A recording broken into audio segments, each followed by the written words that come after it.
Welcome attendees to the NSHSS St. Jude virtual experience. We are so excited to have you all here today. I see you filtering in. I will give just a few minutes before we get started with our event today, just to make sure that we have everyone in the webinar. If you want, you can tell us where you're joining us from in the chat box. We have a team from all over here today. I am located in Atlanta, Georgia, which is the NSHSS headquarters. And then we have our partners, of course, from St. Jude, which is located in Memphis, but I know you guys are all over. And then my colleagues are all over as well. Another person from Georgia, excellent, Peachtree City, fantastic. I want to welcome you all to this amazing event today. Amy, if you could fast forward to the agenda slide so that we can review that. Awesome. Okay, hold on, my mouse is represented today. Thanks for joining us, everyone. Today is the NSHSS St. Jude virtual experience with St. Jude Children's Research Hospital, which is one of our amazing partners. I want to start off by thanking our St. Jude team for making this possible. This is one of our favorite events of the year, helps us do a lot of good in the world. So we're excited that everyone is here. I'm going to start off by introducing myself. My name is Grace Pinker. I'm the manager of events and tours here at NSHSS. I'll just be giving you a brief introduction today, and then we'll jump in to everything St. Jude. So to give you an overview of today's agenda, we're going to begin with a brief history of St. Jude and more about the St. Jude mission from Miss Amy Jung. And then we'll hear more about what St. Jude is doing around the world to help end childhood cancer from Mr. Drew Phillips. And then we will have a virtual tour of the St. Jude campus, which I'm really excited about. That will be led by Ms. Beth Perkins. And then Amy will come back to let you know more about how you can get involved with St. Jude in your own communities, which is also exciting. Then we will take a quick 5-minute break to grab some water, use the restroom, and then we will come back for the No More Cancer Rally, which is actually where you will be able to raise funds to help end childhood cancer, which is very exciting.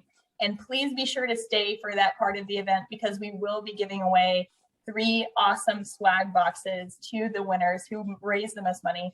We just had a sneak peek of the swag boxes before we started, and I promise you, you want to stay for those. So please stay for that portion of the event after we take our break. But without further ado, I will introduce you to our speakers today. First, you'll be hearing from Ms. Amy Jung. She has served in the nonprofit sector for over 30 years and currently works for ALSAC St. Jude Children's Research Hospital as a philanthropic advisor in their donor experience division. Amy is passionately committed to meaningful engagement and creating authentic, impactful philanthropic experiences that bring out our best and encourage healthy culture and community. Amy has 2 children in high school and currently lives in the Chicagoland area. Welcome, Amy. And then we will be hearing from Mr. Drew Phillips, who is the Senior Director of ALSAC Global Alliances and has been with ALSAC since 2011. He has supported St. Jude's global work since 2013.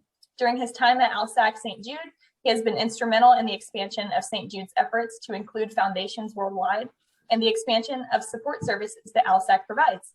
He pioneered facilitating educational opportunities both virtually and in person on the St. Jude campus for St. Jude Global Alliance Foundations. Drew feels that his greatest reward is to witness the success of others supporting the battle against childhood cancer. And then finally, our tour leader today, Ms. Beth Perkins, has worked in the healthcare nonprofit sector for over 30 years.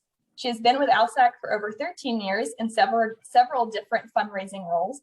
She is currently Principal Advisor, Partnership Development and Stewardship in their Donor Experience Division. She's passionate about the St. Jude mission and is dedicated to helping grow long-term meaningful partnerships. She lives in Memphis and has 2 adult children and 2 rescue dogs. And then finally, our No More Cancer Rally will be led by Phoebe Chancellor and Laura Stearns. Welcome, everyone. I will let Miss Amy take it from here, telling you more about St. Jude history. Amy, over to you. Thanks, Grace. I just want to say thank you so much for allowing us to join you today and for being with us today on a Saturday. I also want to thank NSHSS for your partnership, your leadership, your love and support of not only St. Jude, but of our youth. And we're just so grateful and excited to be a part of your family. So thank you for that. Well, all of you, we have so much to share, and there's so many wonderful things to talk about with St. Jude's. So, we're going to cover as much as we can within this time frame. But if you have a question about St. Jude or something that you're interested in, please drop it in the chat.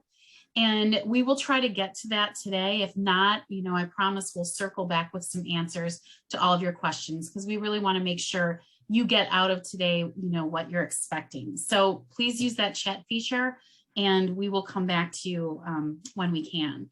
So I'm going to assume that most of you know about St. Jude and have a general idea of who we are and what we do. St. Jude is leading the way the world understands, treats, and defeats childhood cancer and other life-threatening diseases. Our purpose, our mission at St. Jude is very, very simple, and it's very, very clear. However, the depth and the scope of our work and how that all comes together is massive. And we are doing so many cool things. So what my hope is today is that I can give you a little insight as to how all of this comes together, and talk a little bit about the foundation that we were built on. So as of today, pediatric cancer is still the #1 cause of death by disease in children under the age of 14 in the United States. So nearly 16,000 kids in the United States will be diagnosed with cancer this year. That is a primary focus for us, but we also focus on other catastrophic childhood diseases. So we are a children's hospital, but we're not like your typical children's hospital. We don't treat broken arms and that type of thing. Our focus is very, very clear on catastrophic diseases. The other thing that's really interesting about St. Jude is that we are a comprehensive cancer center. We've been designated by the National Cancer Institute as a comprehensive cancer center, which is really something we're very, very proud of. We currently see approximately 8,500 children a year.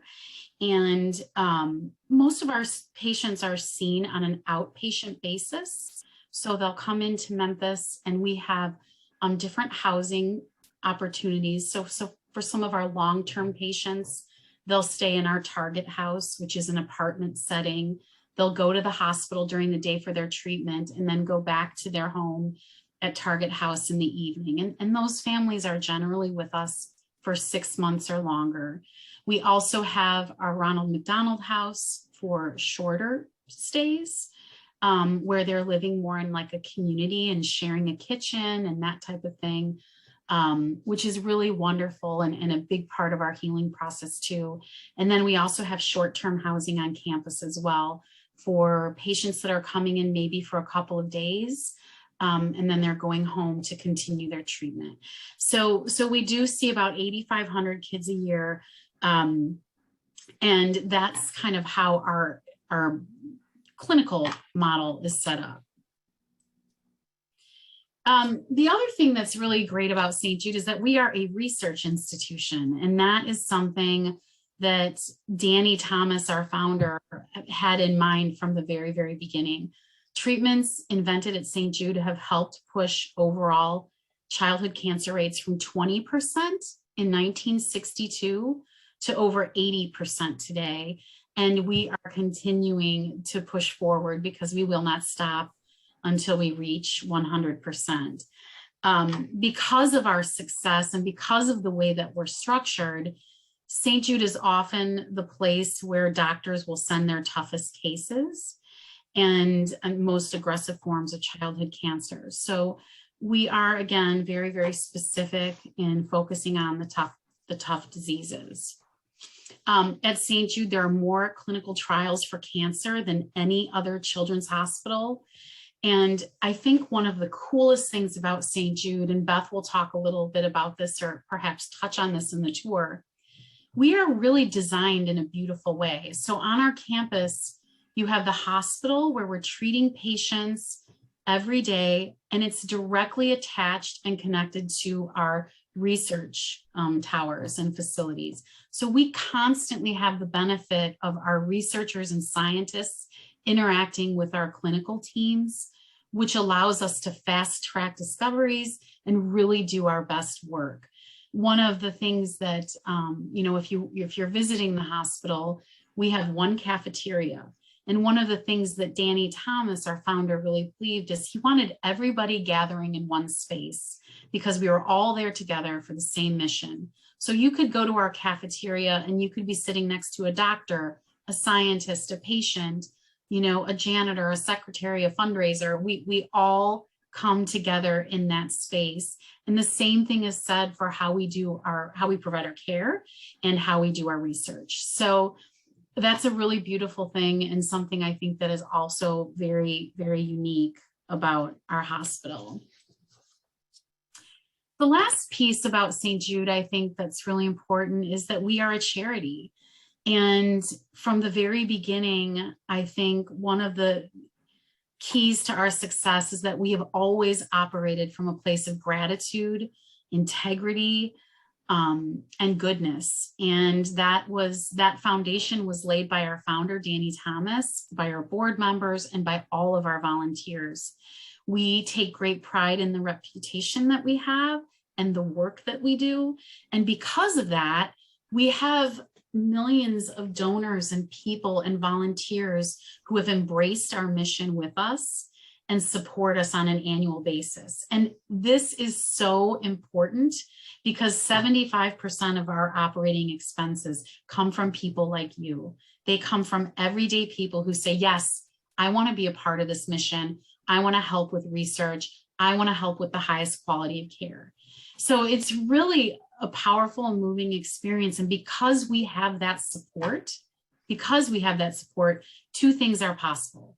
Number one, families never receive a bill from St. Jude for treatment, travel, housing, or food, because at St. Jude, all a family should have to worry about is helping their child live.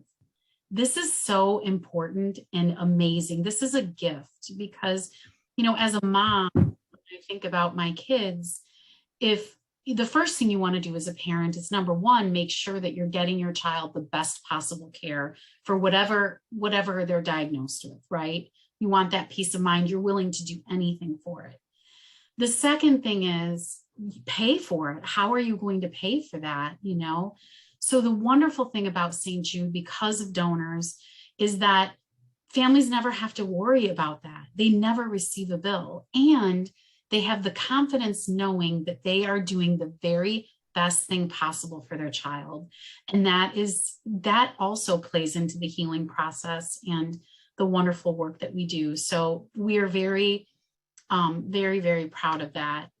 The other thing that is really cool about St. Jude is that because of public funding and the generosity of donors, two things. One, our doctors never have to make a decision based on what we can afford. Their decisions are solely based on what they believe is the best treatment for that child and what is best for that protocol. And that is actually very exciting for a lot of doctors who are, they want to be doctors because they want to save people and change people's lives and improve health. And so to be able to be in that role and make the decisions that you need to make with the funding and support that you need is wonderful. And the other piece too is sharing our research freely. And my colleague Drew is going to really talk about how that plays out on a global scale. But because everything is funded, our doctors and scientists not only share research freely, we encourage collaboration. We encourage a sharing of knowledge and what people are doing. And because of that, we're just going to get to solutions and cures so much faster. So that too is a really important gift. Listen, we all could talk about St. Jude for like 5 hours and not even scrape the surface. But that's just to provide you with a quick high level overview. Again, welcome any questions or comments there.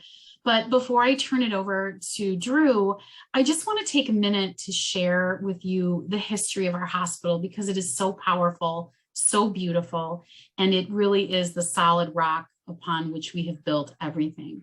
So Danny Thomas is our founder, and he was a famous entertainer. But before he became famous, he was on his journey, his personal journey, and he wanted to be an entertainer. He knew that that's where he wanted to go with his life. But of course, it was a struggle and it wasn't easy. It was hard to get to where he wanted to be. So being a devout Catholic, Danny Thomas would pray, regularly to St. Jude, who is the patron saint of hopeless causes. And his prayer was, "Help me find my way, and I will build you a shrine." And this was a prayer that he prayed repeatedly. And then different things happened in his life in response to that prayer that set him on the right path. And years later, after he became famous, the cool thing about Danny Thomas is that he actually wanted to keep his promise, this solemn promise that he made in a prayer. He didn't have to do that, but he did. And he really wanted to do something with all of the blessings that he had. So what Danny did was this is years after, he was famous, and he came from a family. His parents were Lebanese, like a Lebanese immigrant family.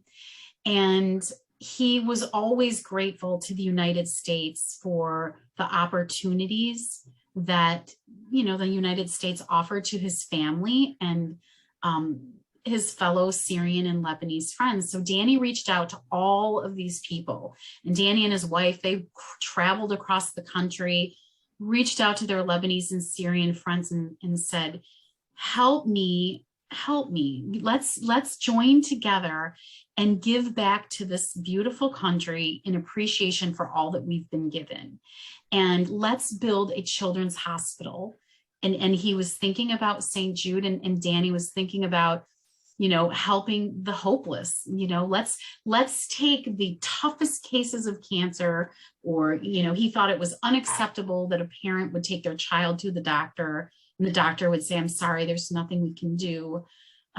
He just thought that was unacceptable. So that's how St. Jude came to life. He wanted to help the sickest of the sick, and he didn't want them to have to worry about money or how to pay for it. He wanted everything to be taken care of.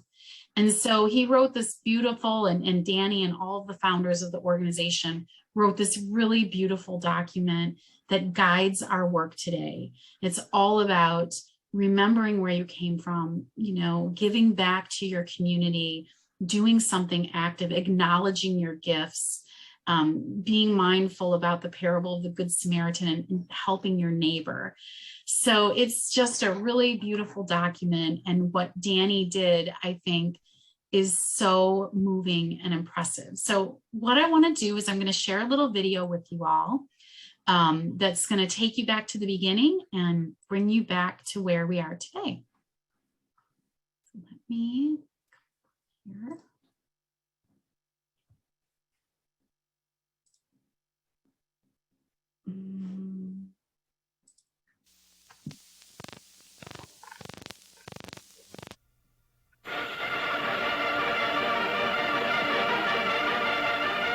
It's a glittering premiere at the Chicago Theater for Warner Brothers' I'll See You in My Dreams.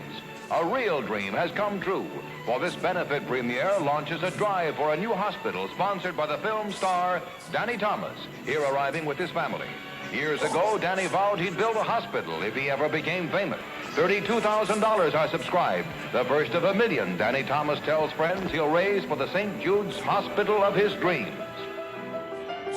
They said it couldn't be done. They said that it was a task which would break my heart. They said it was impossible. At this very moment, as I speak to you, in the city of Memphis, Tennessee, there is being constructed a hospital in the form of a star. There it is, in concrete, glass, and steel, to offer help to all the children of the world, regardless of race, creed, or economic status. You and I have vowed that we will do everything in our power, spiritually, physically, mentally, and financially, to bring about the defeat of these catastrophic diseases.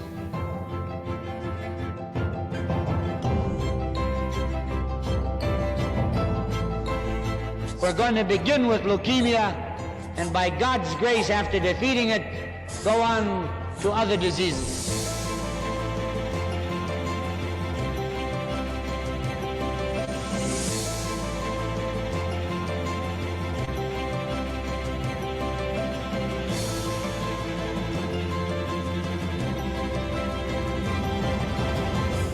That little tiny building has led the world in advancements in pediatric science and clinical care, and now it's going to rise up.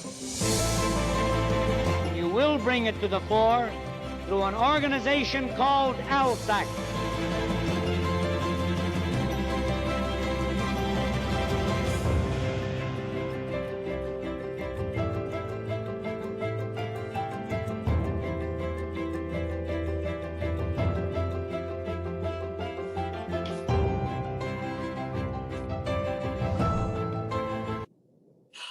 Oh, I'm so sorry.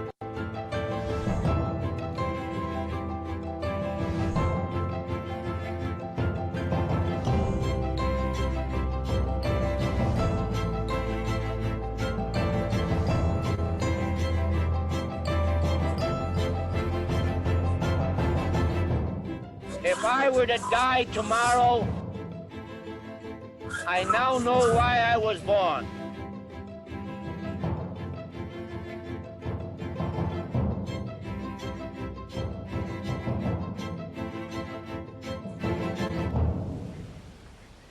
While we're sitting here making this video, there's a family that's walking through the front doors on a Friday afternoon, and they're at St. Jude.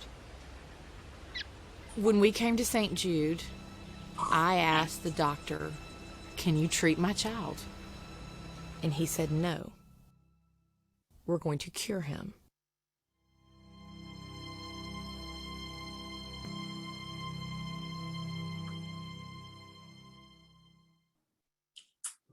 So I just can't say enough about St. Jude. I also have worked for St. Jude for 15 years at different points in my career, and I really consider it to be a blessing.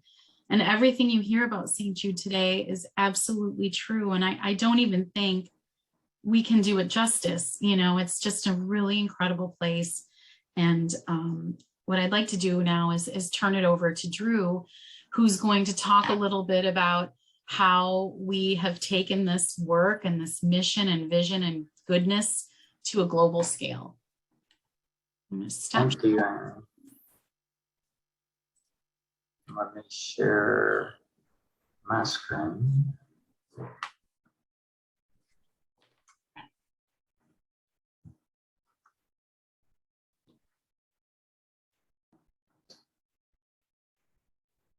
One second.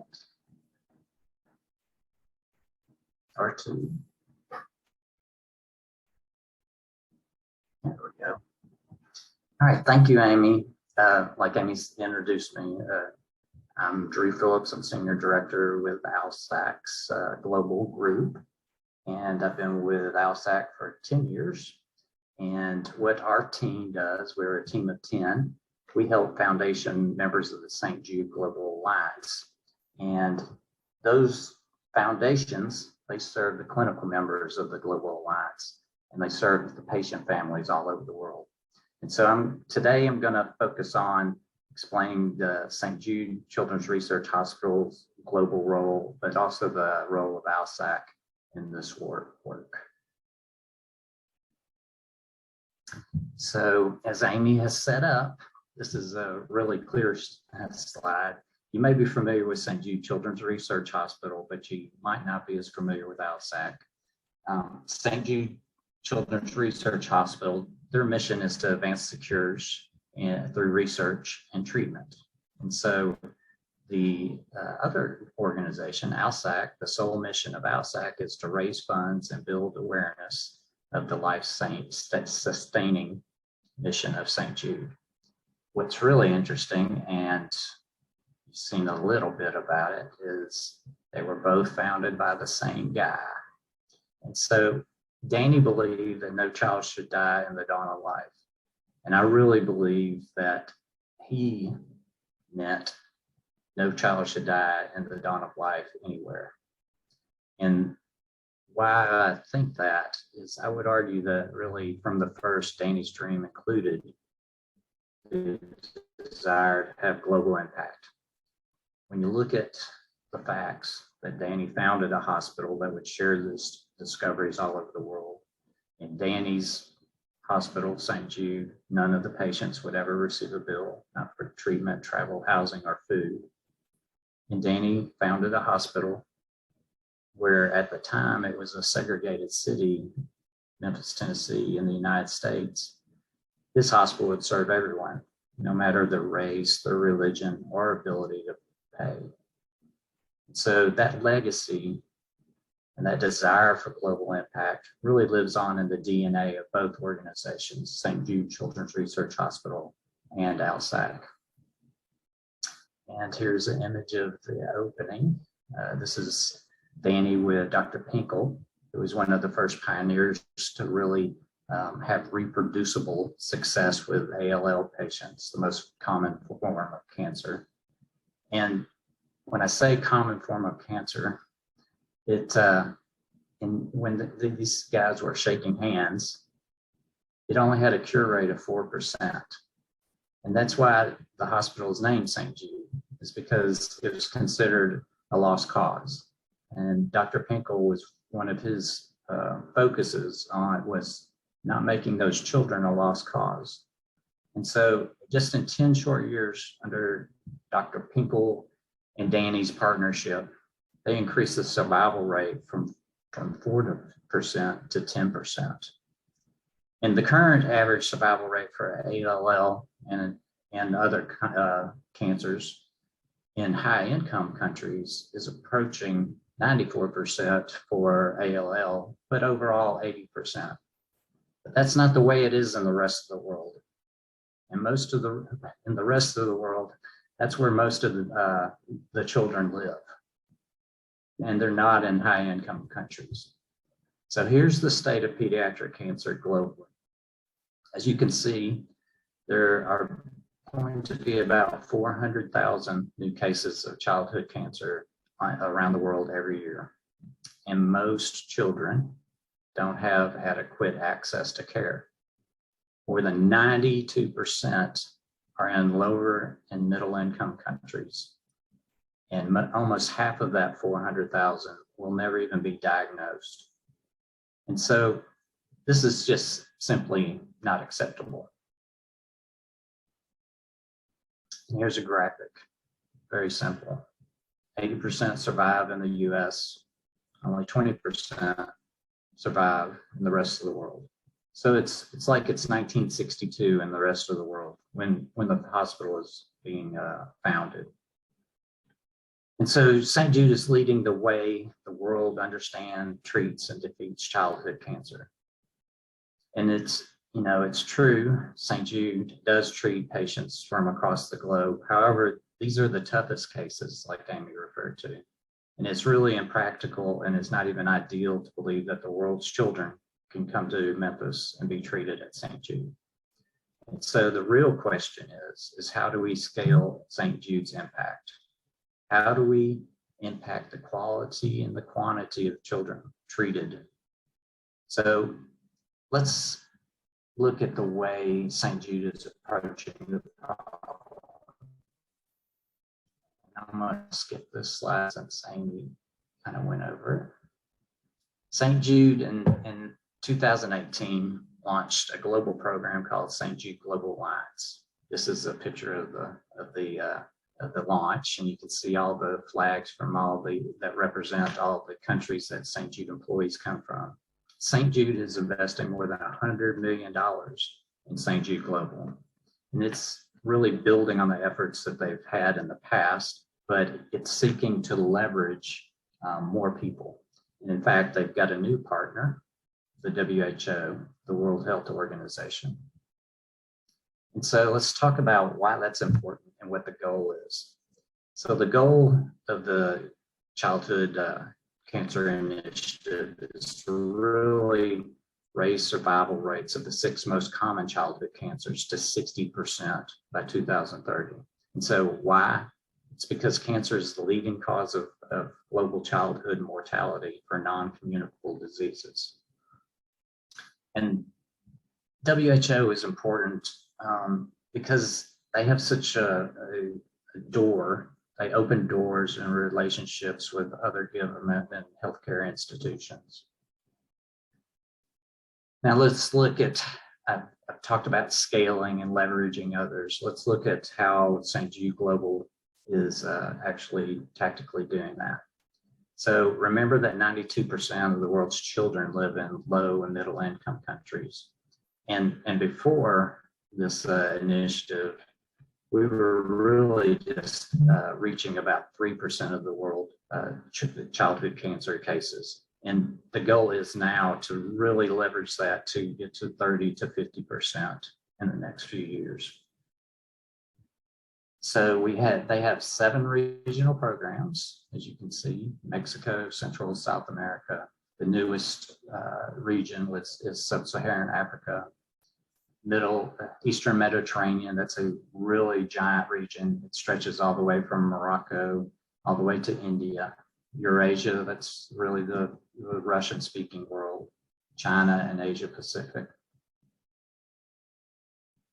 And as I talked about a little bit, it really takes an enormous amount of resources to treat childhood cancer.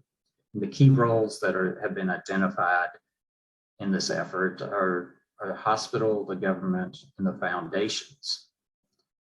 While St. Jude focuses on the hospitals and improving the treatment through education and research and capacity building and advocating with the governments to increase money towards childhood cancer treatment. So, and then there's the third area of focus, which is the one that ALSAC focuses on, and that's assisting foundations through research mobilization and education. Here are the clinical members, the countries that the clinical members are from. This is just a hair dated. It's actually over 100 clinical institutions in more than 60 countries now. But they are using a 2-dimensional model. I've talked about the regions, and you can see where all the clinics are that they work with. But what do? So focusing on education, if you look on the right, they have what they call transversal programs. And so this is really important because when you think about how do you increase capacity, how do you increase more, you get friends and you leverage the work of others. You organize them, you empower your peers, and you share that vision. And so this is the strategy. It's to use more people to accomplish greater things. And here are some of those transversal programs. I saw some of you have a medical interest, and so I'm just going to briefly go over why these programs are so important. Well, critical care, that's intensive care. So 1 out of every 3 or 4 children go to critical care, just because this is so important to increase childhood cancer. They focus on training how to treat these children that go into critical care.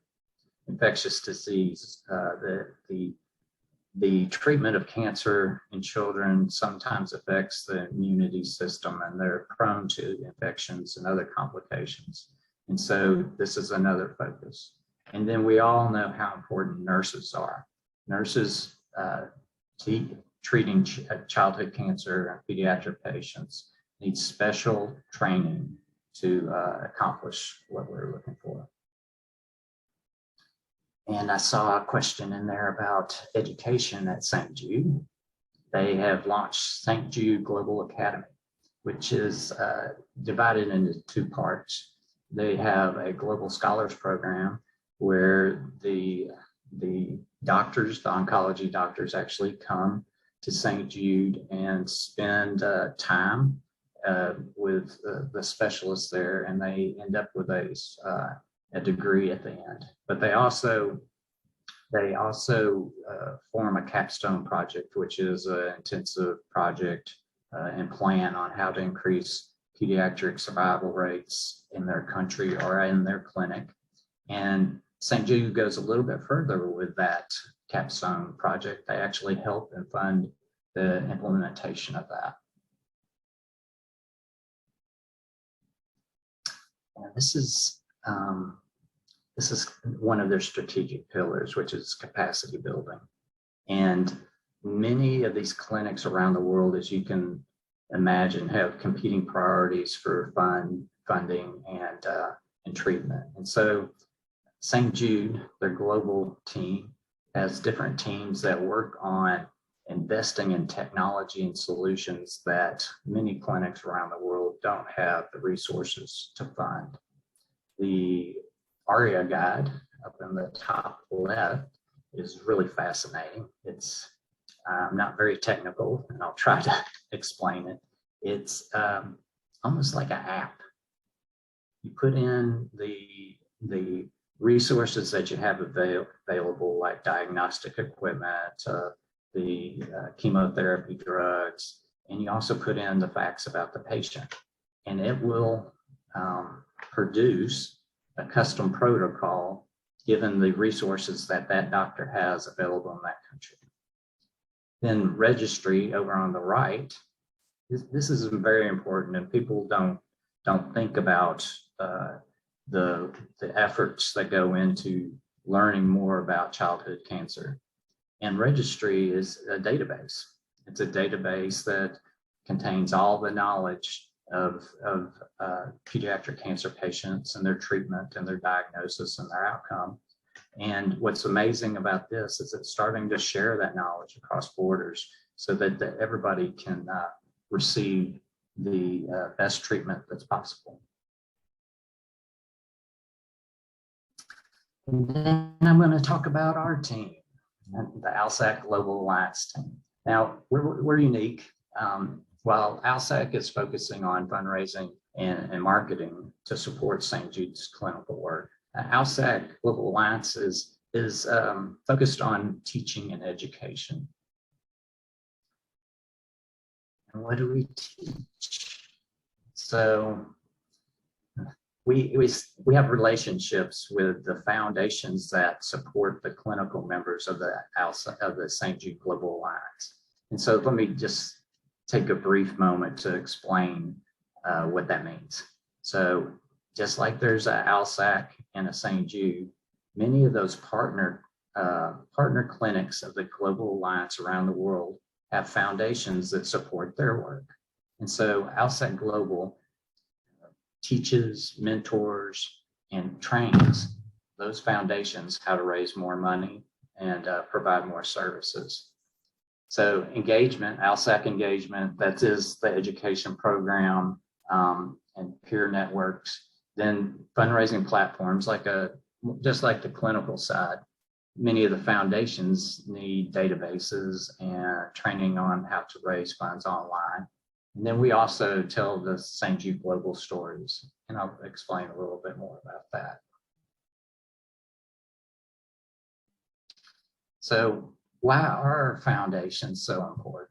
Well, in many countries, the whole system is underfunded, and there's massive competing priorities. In a developing nation, you may have a natural crisis, hurricanes, earthquakes, and limited resources. And those competing priorities go all the way up to the pediatric cancer clinic, where there's competing priorities in the public hospital and in the health system. And so these foundations that we support, they work to fill those gaps. And what I mean by gaps are things that the healthcare system in low and middle income countries can't help. The pharmaceuticals, the chemotherapy. We have a foundation in Zimbabwe that 60% of their budget is dedicated to getting the pharmaceuticals and the chemotherapy drugs for the doctors and the patients to even have treatment. And housing. It's interesting to learn how important housing is in the treatment of childhood cancer. It greatly increases survival rate by decreasing abandonment rate. For a family to travel many hours across the country, buses, walking, that providing the housing is very impactful. And we work with foundations I'm thinking about in the Philippines, where that kind of situation existed. And the foundation founders, they noticed that these people were coming in and they had no place to stay. And we're actually sleeping on the street while their children were getting treated. And so here's what we do. We teach folks how to raise money and how to fund those housing projects and how to fund those pharmaceutical bills. And so here's an example. Many of you probably have heard of the St. Jude radiothons. Well, we taught a foundation in the Ukraine how to do a radiothon. It was the first one ever in the country. They acquired 1,400 new donors and raised nearly $12,000. And so this was just amazing. And what we do is we go to our radiothon team and we introduce them to the Ukrainian Foundation and teach them how to do it. But we also do online learning. And we've had many foundations take online classes on everything from how to engage boards and but really one of the most impactful was our grant writing class. And that grant writing class has almost, the folks that have taken it have almost raised $1 million this past year. Amazing results. And here's an example of what I'm talking about when I'm talking about grant writing. This is on the left, the lady holding the keys is Segi. She's in Mongolia. She leads the Mongolian Cancer Society. She took the grant writing class and applied for a grant from the Lions Club, and she got $19,000. And it even goes beyond that. They purchased that car for transporting patients, and now they transport patients in Mongolia free of charge. But they also had the dealership donate gasoline and driver salary and even snow tires, because you need snow tires in Mongolia. And we have a very intensive education program called the ALSAC Global Scholars Program. And it lasts over a year, and it's very similar to a year in college. They dedicate 24 hours a week to learning about fundraising. It's their job. And that cohort one did an amazing job. They raised $400,000. And what's really amazing about them is they were planning to do live events. And as we all know, live events, just like this one, haven't happened a lot. But they were able to pivot and learn and use what they had learned, and they still raised hundreds of thousands of dollars. And the lady on the second from the right, she's from Haiti, the Haiti Foundation. It raised $7,000 before getting into this program, $7,000 a year. And after the program, they were up to $132,000 a year. Just amazing results. And the next cohort just graduated recently, but you can see they've raised $1.8 million. And so I'm running over time, so I'm going to go a little faster. Fundraising platforms.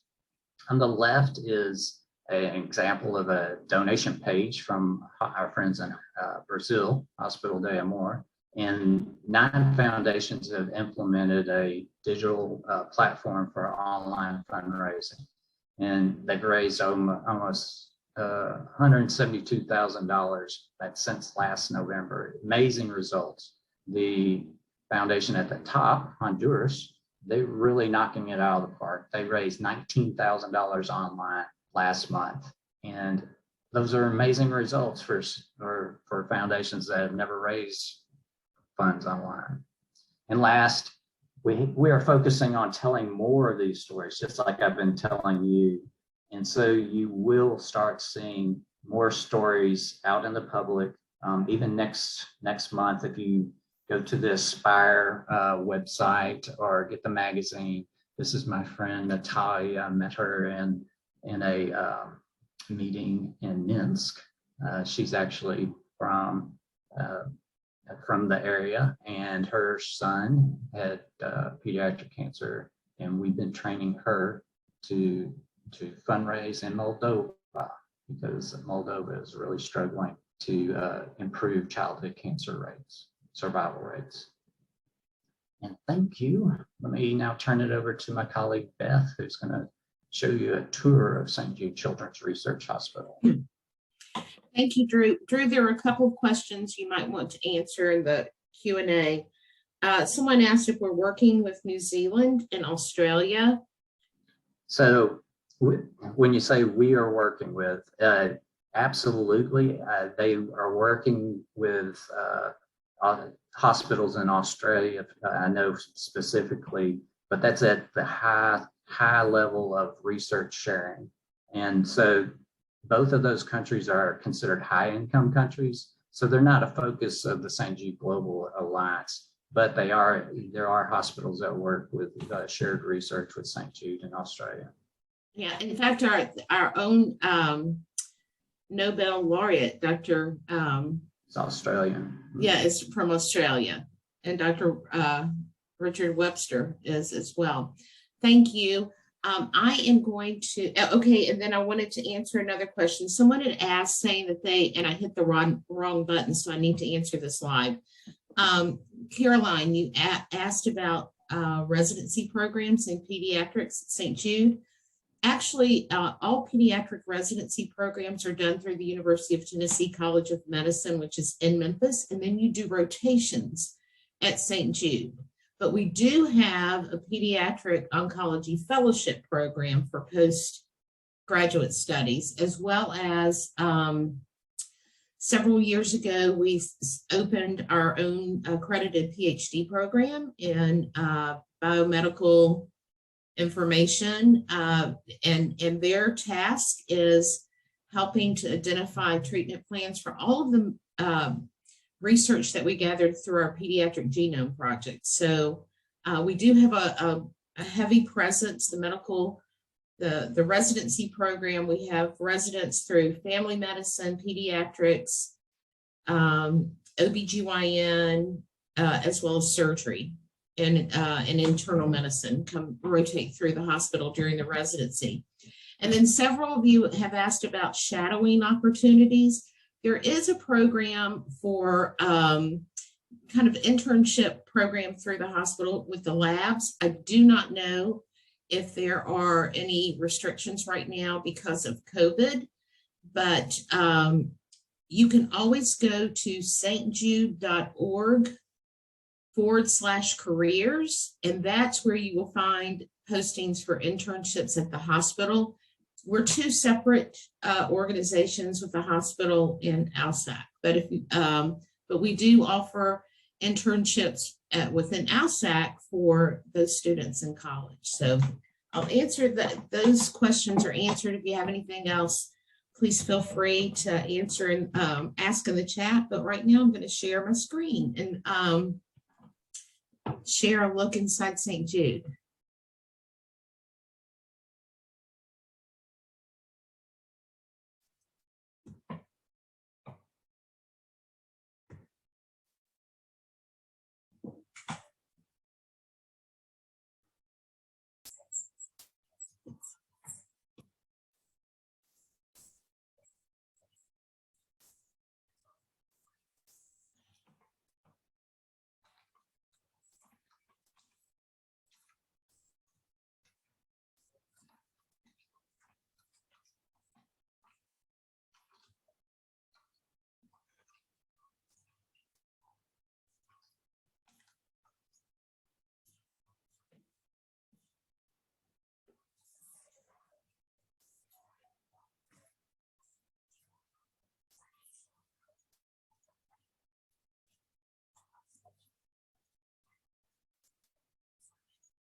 Hey, Beth, I don't think it's showing.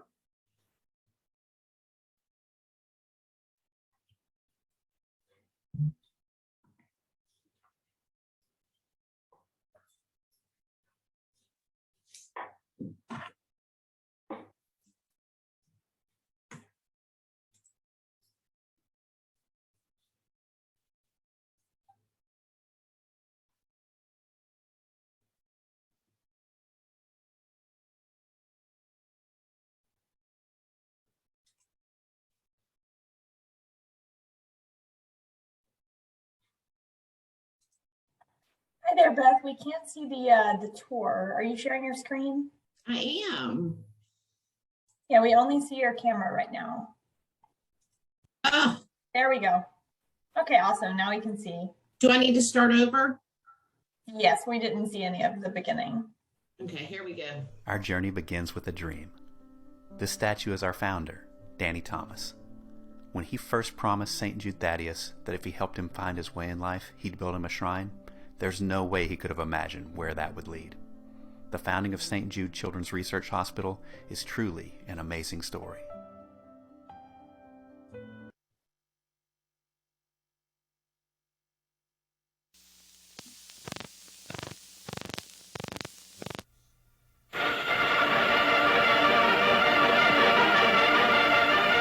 It's a glittering premiere at the Chicago Theater for Warner Brothers' I'll See You in My Dreams.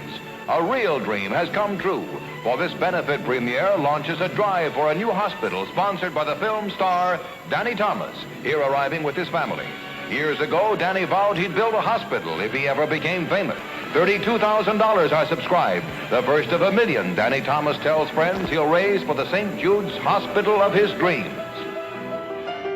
They said it couldn't be done. They said that it was a task which would break my heart. They said it was impossible. At this very moment, as I speak to you, in the city of Memphis, Tennessee, there is being constructed a hospital in the form of a star.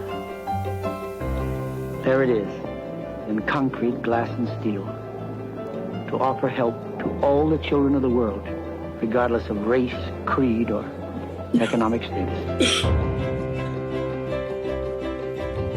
You and I have vowed that we will do everything in our power, spiritually, physically, mentally, and financially. When St. Jude Children's Research Hospital opened near this spot in 1962, our founder, Danny Thomas, saw his dream realized. This was Danny's fulfilled promise to St. Jude Thaddeus that if he helped him find his way in life, he would build him a shrine. The statue of St. Jude that you can see was actually donated by Danny, and he unveiled it on opening day as a beacon of hope for patients and families coming through our doors.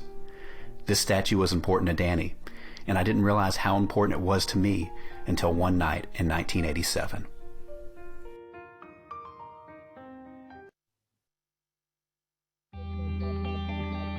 Hi everyone, I'm Joel, and like I said, St. Jude is the place that saved my life. I was treated here from 1987 through 1988 for bone cancer in my right arm. I underwent chemotherapy for nearly a year, and my arm had to be amputated. But now I've been cancer-free for more than 30 years. I'm excited for you to walk through the doors of St. Jude and hear from more people whose lives have been changed by this amazing place. Just click the navigation on the right-hand side, and you can begin your tour. When my family came through the doors of St. Jude, my parents were immediately told not to worry about money, that they could just focus on me. And most importantly, we were greeted with love. This comfort and love is how every person is greeted when they walk into St. Jude. And you'll get to hear more first-hand stories from patients and families of the amazing care St. Jude offers along this tour.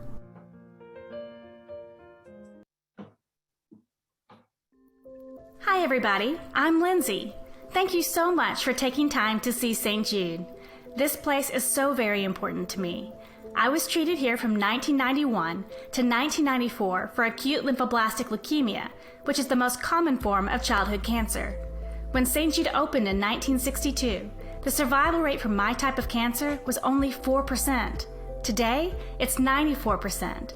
In fact, treatments invented at St. Jude have helped to push the overall childhood cancer survival rate from 20% to more than 80% since it opened more than 50 years ago. We won't stop until no child dies from cancer.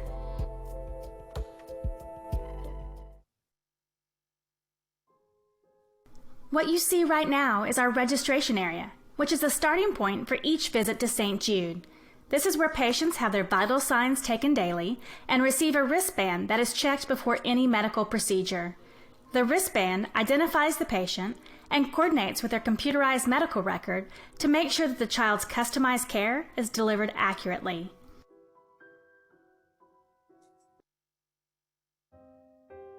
If you'll notice, the desks in this area are lower to make children more comfortable while interacting with the staff. And from the first day, we build a support network for our families that includes doctors, nurses, chaplains, social workers, psychologists, child life specialists, and teachers. This team approach helps lower anxiety and fear for patients because the same people care for them every time they come to the hospital.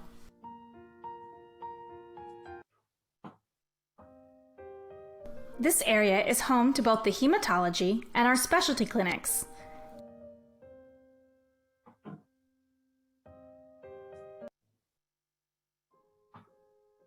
The hematology clinic is for children with blood disorders and illnesses such as sickle cell disease, which affects 1 in 365 African Americans, and some people of Hispanic, Mediterranean, and Native American descent.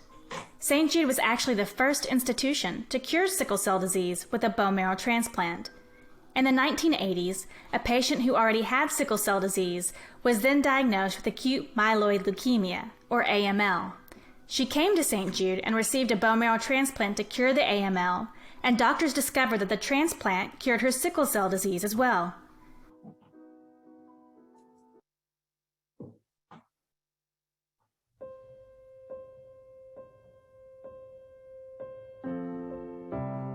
We were sitting at home on the couch. I remember, the sun was shining through the living room. We were just sitting there holding our son. I felt blessed. I was relieved. Everything went smoothly as possible. No real hiccups during the pregnancy. And we'd been praying for a son, so things were really just falling into place. We just came home with Bryce. My wife and I, we was there enjoying him. And we was sitting there near the window. And we saw a lady in scrubs, white scrubs, coming to our door. She said, "I'm looking for the parents of Bryce." She asked us to sit down, and she let us know our son was diagnosed with sickle cell disease. I started preparing for the worst. I remember being afraid to, get close to my son. And it's just like our world stopped because I felt so hopeless in that moment. That day I'll never forget. The very next day, I got a call from St. Jude. He needs Pneumovax and Menveo. I don't know that I've ordered them yet, but I just want to be on your radar. They have a couple more people to see. What we do with the patient is give an overview of sickle cell disease. It is a chronic condition that affects hemoglobin. This abnormal hemoglobin transforms the shape of the cells from a healthy round disc or donut shape to a sickle or crescent moon shape. We want to make sure that parents know that this is something that their children will not grow out of. This is a very serious condition that truly does affect every part of the body and everything about their life.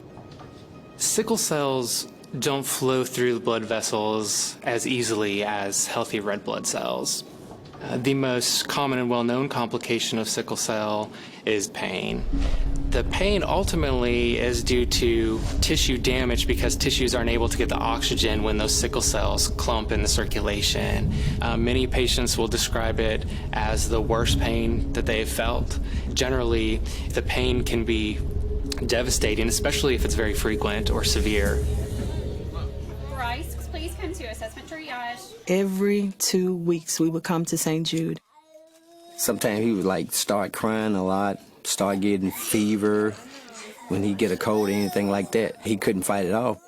So we were afraid to travel, afraid to go visit grandmother, family, and friends because we were so afraid of being out of town at the wrong time.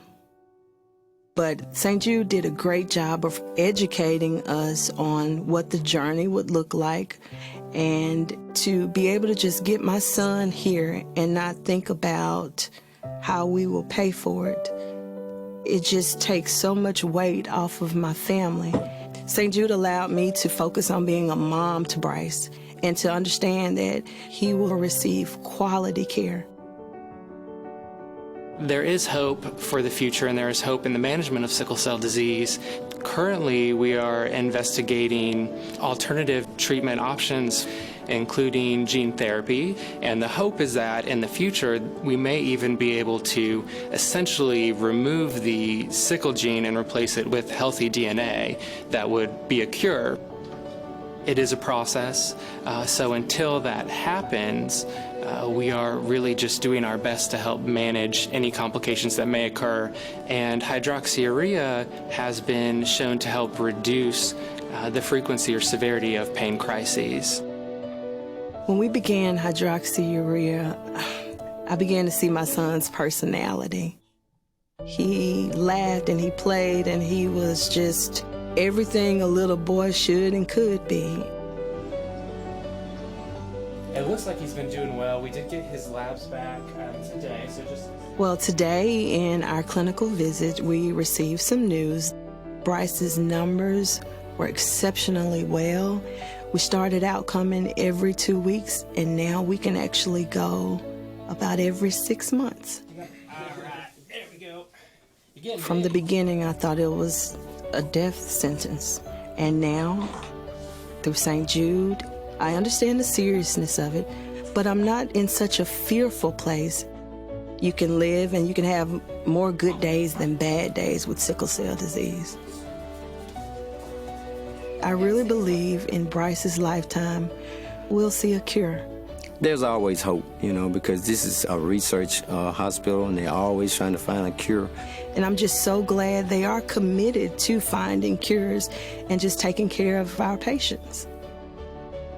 We've been so blessed, so fortunate. It's just nice looking at my son and seeing him grow and develop. He understands his condition. So if you ask Bryce will say, I have sickle cell disease. Sickle cell disease does not have me.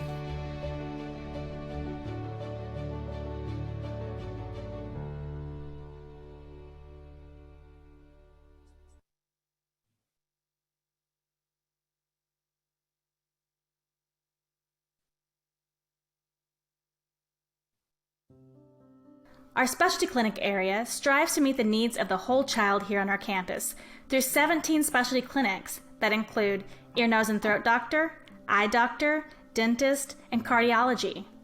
I still visit many of these clinics when I return from my St. Jude Life visits, which is a follow-up study for long-term childhood cancer survivors.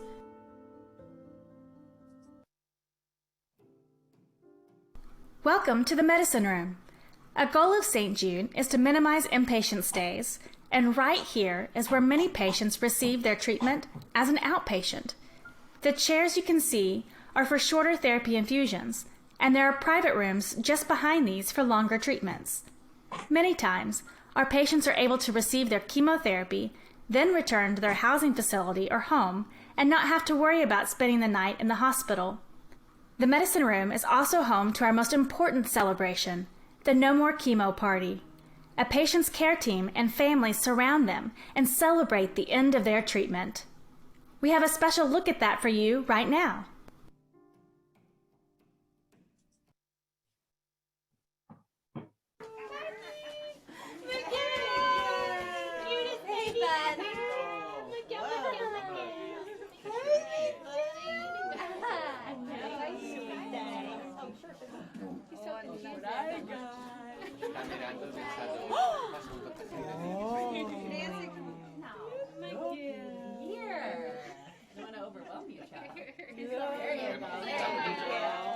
And we even got a little sign for you.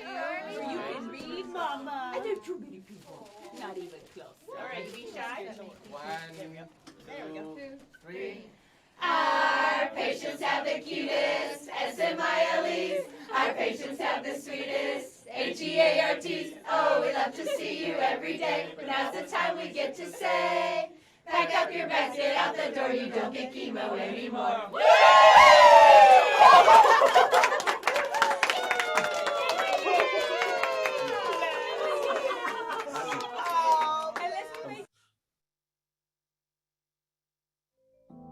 Hi everyone, I'm Enrique. My daughter Ariana was a patient at St. Jude from 2009 to 2014. She had a rare brain tumor called atypical teratoid rhabdoid tumor, also known as ATRT. Doctors at our original hospital initially only gave her 13 months of life to live on treatment. But at St. Jude, we had nearly 5 years to make memories with her, thanks to the groundbreaking treatment and research made possible by donors and supporters like you.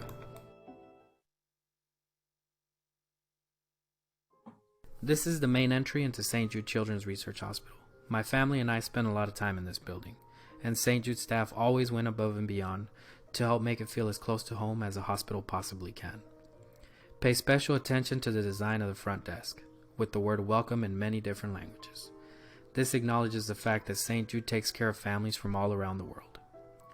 The blue phones that you see on top of the desk and in many areas around the hospital provide an interpreting service in more than 100 languages for families who do not speak English when an in-person interpreter isn't available. This is also where many of our families walk through the doors of St. Jude for the first time.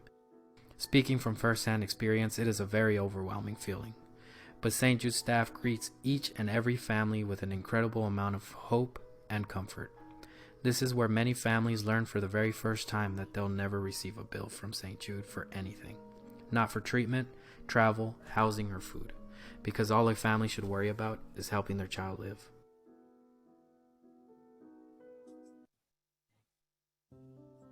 This colorful spot is a new play area for children that includes an interactive element that lets kids try to catch fish, play with butterflies, or create shooting stars by their own movements. It even has this cool wall that allows our patients to create a digital work of art by touching and spinning each button and making a design of their own. I love walking through here throughout the day and seeing what the kids create. The wall never looks the same every time you walk by. You'll notice a lot of creative and beautiful walls like this around St. Jude. It helps St. Jude not feel like a normal hospital to the kids.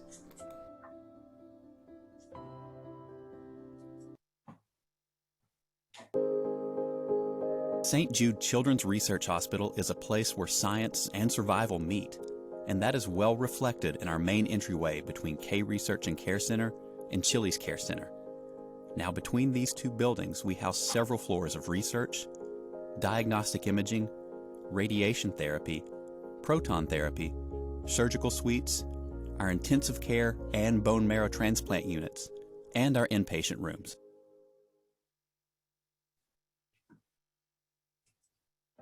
The building we are standing in is actually named for our founder, the Danny Thomas Research Center. It was completed in 1991, shortly after Danny passed away. He never saw its completion, but what happens inside here helps us continue Danny's dream that no child should die in the dawn of life. I never got to meet Danny, but my mom bumped into him once at St. Jude while I was being treated. She got to tell him thank you, and I'm so grateful she was able to do this.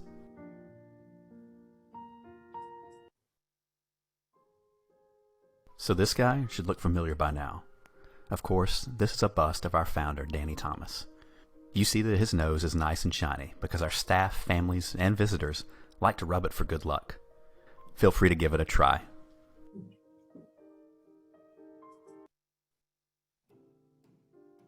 St. Jude attracts the best and brightest minds from around the world. The 100 flags you see hanging from the ceiling of the Danny Thomas Research Center show the diverse nationalities among St. Jude staff.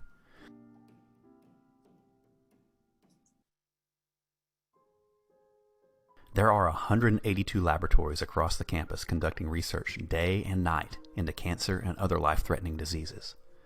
St. Jude is where doctors often send their toughest cases because St. Jude has the world's best survival rates for some of the most aggressive childhood cancers.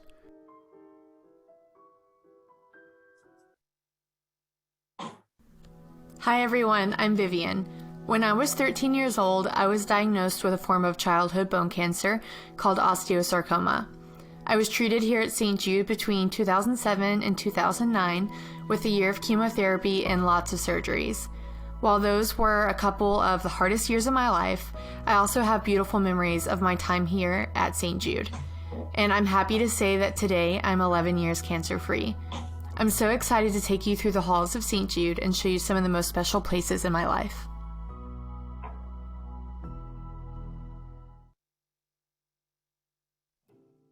This beautiful wall is our ABCs of Cancer art installation. All this art was created by St. Jude patients and is permanently displayed here. This creative alphabet offers 26 perspectives on living with cancer. Some are funny, some are emotional, but they all show our patients' personalities. One of my favorites is U for ultrasound. Take a look and you'll see why I love this one.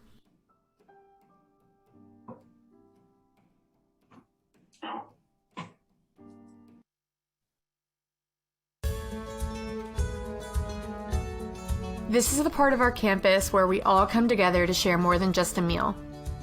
This is the K Cafe, our cafeteria. This is where we can share a smile, a laugh, and even some perspective. Now, even though the cafeteria is fairly new, it still reflects our founder, Danny Thomas's wish that there be only one main dining area on campus for both our staff and our families. Even those of us who work at St. Jude can get lost in our daily routines and forget why we're here. But our lunch break lets us fix that. We get a chance to see the faces of the kids we're working for every single day. This is also the place where our visitors can be side by side with the families they're helping.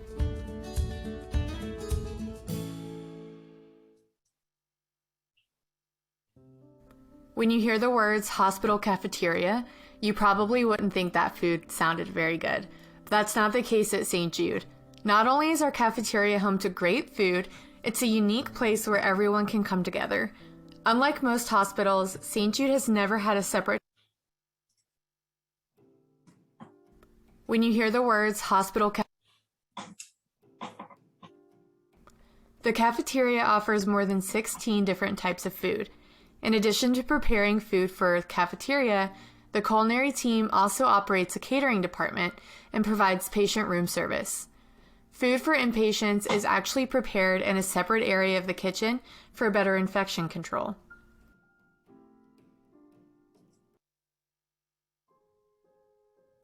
Good nutrition is important for all children, but especially for children undergoing treatment at St. Jude. The culinary team is specifically trained because some of our children may have medical and cultural dietary restrictions. Our dietitians meet one-on-one with families to help come up with appealing meals for patients.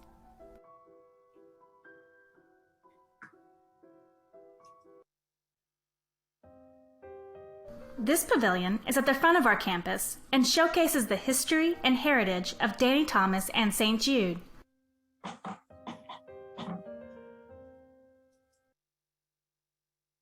It's also a pretty good spot for special memories. Not only did St. Jude save my life, it saved the life of my best friend and the love of my life, my husband Joel. You may have already met him at this point. We're actually inside the building where we were married. We got engaged and there was no question of where we wanted to say I do. To pronounce you as husband. Joel, you may kiss your wife. Our wedding day was a beautiful day and really the most special day of my life, to get to stand across from my beautiful bride and be in the place that saved both of our lives. There was no question that this was destiny that brought us together, and St. Jude made that happen. So what we want to tell you all right now is just thank you so much for providing this, for allowing our families and our patients to go on and live a life like ours. They don't necessarily have to marry each other, but this is the gift that you give. While we're sitting here making this video, there's a family that's walking through the front doors on a Friday afternoon, and they're at St. Jude. When we came to St. Jude, I asked the doctor, "Can you treat my child?" And he said, "No. We're going to cure him."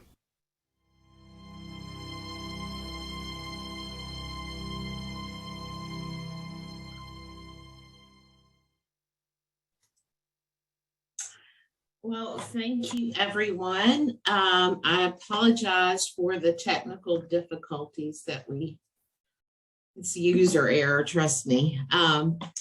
But I will also answer any of the questions that you had in Q&A during that time. But now I think that I am turning it back over to Amy, who will wrap up this part of our presentation. So please, again, any questions, just put them in the chat or in the Q&A. Thank you, Beth. Can you all hear me? Okay, thank you so much, Beth, for walking us through that tour. I really appreciate it. I'm just going to wrap up and then we're going to take a quick 5-minute break. But I wanted to let you all know of some ways that you could get involved with St. Jude. The first thing I want to just chat about is our St. Jude Leadership Society experience. This is an experience that actually is designed for high-performing high school students. It's a national experience. It's a distinguished membership of high-performing high school students from across the country who share a passion for leadership, service, and community. And what we try to do through this experience is give you an opportunity to give back to your community and to St. Jude, while also focusing on your personal leadership development. We are in the process of taking applications right now, but I just want to talk a little bit about the 3 elements of this leadership experience. And then if you have any questions or if you're interested or want to chat about it, please reach out to me. I'll be providing my information. But there are 3 elements to this experience. One is the leadership development piece. And what we do is we focus primarily on 7 leadership traits that we know contributed to Danny Thomas's success. And we recognize these traits as being universal to any leader, no matter what career path you choose, no matter what you decide to do with your life. And these are the 7 traits. We focus on grit, integrity, empathy, awareness, courage, gratitude, and one's ability to inspire other people. And we do this through a series of leadership development sessions. There will be an orientation and then 3 leadership development sessions where we will incorporate all of these traits. The second element of SGLS is that we really wanted to create a shared experience. As Drew and Beth and myself, we all talked about shared experience is a really big part of who we are at St. Jude. So we wanted to create a unique leadership experience that also created opportunity for you to go on this journey with a parent, one of your mentors. We ask every student to select a parent to join them as their mentor. The mentor and the student participate together, and it's super cool the way that we do that. So that's one piece of it. The other piece is that we want to connect you with your local community leaders, and we want to connect you with leaders at LSAC. So each session has panels and speakers that will give you access to real people who are just doing really incredible things all over the country in their respective lines of business. These are just a couple of panels that we've had and speakers that we had. We currently have 15 markets, cities throughout the country participating, and we also have national online options. And we had over 79 panelists and speakers from all different types of backgrounds. So we want to create that shared experience for you too, because we believe there's a lot to learn from people who are actually out there doing it. The last piece of the shared experience is we really want you to learn from each other. And it has been so fun, just like through NSHSS, it's just been really great bringing like-minded students together, students who care about their leadership development, who want to give back, who want to connect with other people. Just bringing all of these people together from across the country has been super powerful. And we've gotten really great feedback on the benefits of going through that. The third piece of St. Jude Leadership Society is the fundraising piece. This is very different from any other fundraiser. We don't ask students to sell a box of candy bars or do something like that. What we really want you to do and what we guide you through is a process where you're thinking about your passions, like what do I love to do? What makes me happy? And then what am I naturally good at? And how do I want to grow as a leader? How do I want to challenge myself? And then we work with you to build out a fundraising strategy where you're exercising and incorporating everything that you learn. And some of the things that have happened have just been super cool. We're really looking to our young people for their ideas, their creativity. We want them to do something that really works for them. So that's how we do the fundraising piece. I just wanted to share one example to kind of illustrate how it works. This was one of our students from the Nashville area, Sam Frank. I call him the coffee kid. He's amazing. So Sam loved going to coffee shops and loved coffee, and he's also an artist.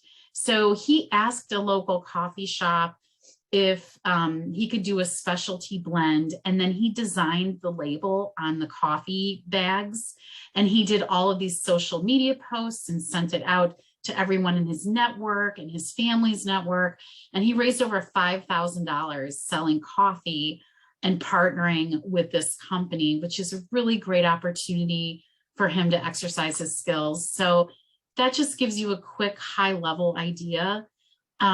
If you all are interested, and we've had a lot of NSHSS members participate, which is super exciting, but if you are interested, please reach out to me. I'll be providing my information, and I can answer any questions you have about that. Sorry. The other thing I want to say is we have multiple opportunities for volunteering and engagement. Like, for example, we have a national partnership with a hot chocolate run, and we're looking for volunteers to work at this event and help us with this event, with all of, events all over the country. So we could plug you in there. We could connect you with our local offices and let you know what kind of local activities are happening.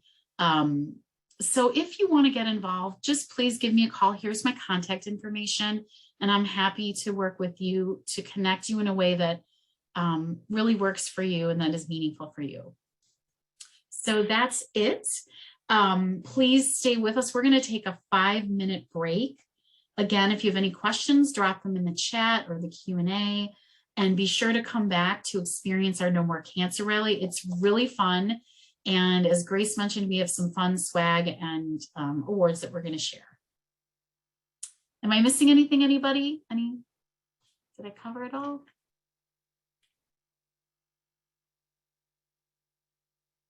Okay.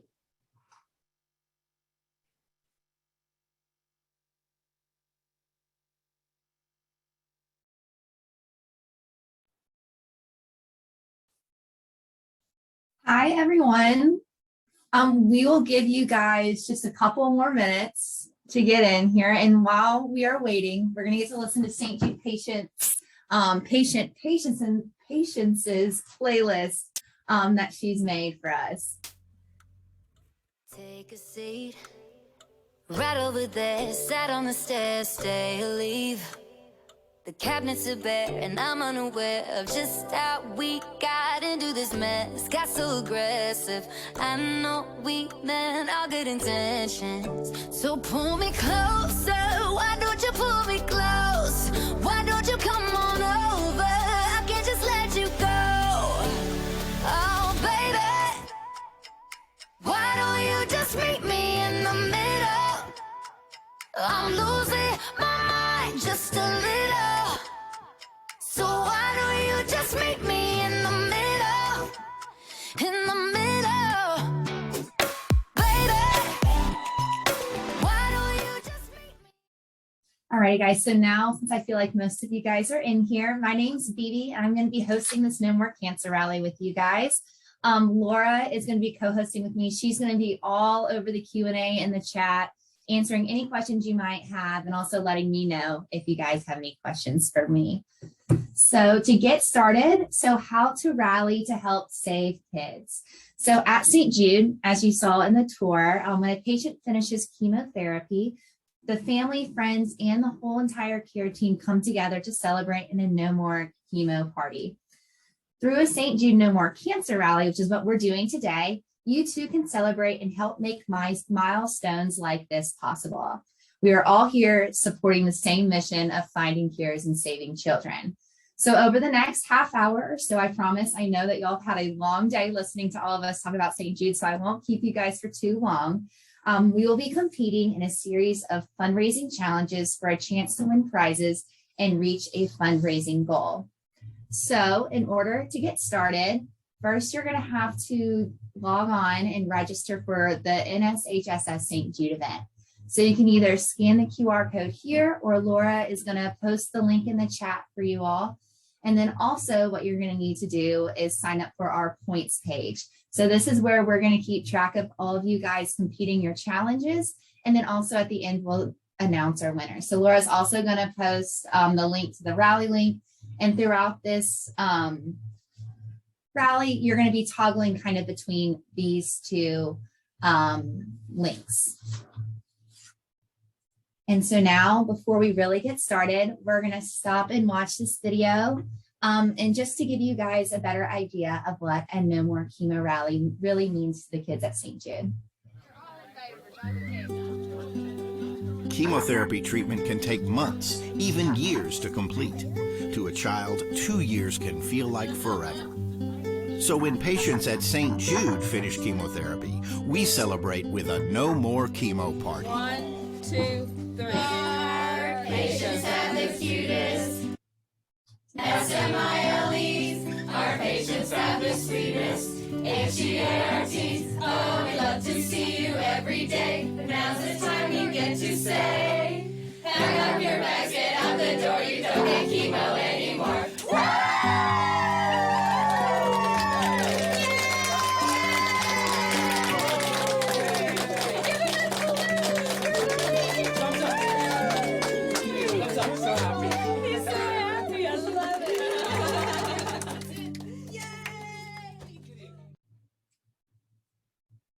All right, so now, are you guys in it to win it? Today, our goal is to fundraise $5,000 for the kids of St. Jude. And I definitely think this is possible. So each point earned for completing a challenge, which we're going to get to in a minute, will get you entered to win an exclusive St. Jude No More Cancer Rally prize box. And in this box, you'll get a St. Jude silicone mug, confetti cake mix, which you can make in the mug. It's pretty cool.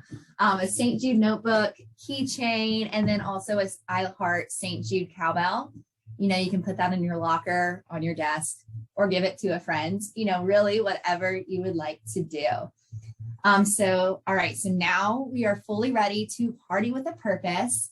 And we're going to start with our first challenge, which is customize your fundraising link. So you're going to go to your Team Raiser page and click on your dashboard. Once you get there, you're going to see the part where it says your fundraising link, and you're going to go down and make this link. It's going to say, make your page easier to find. So when you get there, you can change your link to anything you'd like. I personally usually use just my name, BB. It's pretty easy. Anybody can use it. But you know, you can also make it maybe your Instagram handle, maybe your first and last name, maybe a nickname that you're known to use. Really, whatever you'd like to use, just make it that. And I'm going to give you a couple of minutes now to really get that started. Lately, I've been thinking, I want you to be happier. I want you to be happier. Even though I might not like this, I think that you'll be happier. I want you to be happier. Then only for a minute, I want to change my mind, 'cause this just don't feel right to me. I wanna raise your spirits, I want to see you smile. No, that means I'll have to leave.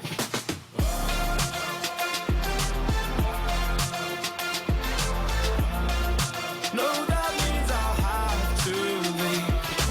Lately, I've been All right, so make sure you guys upload this to your points page so that at the end of this rally, we'll be able to count them all up and announce the winners.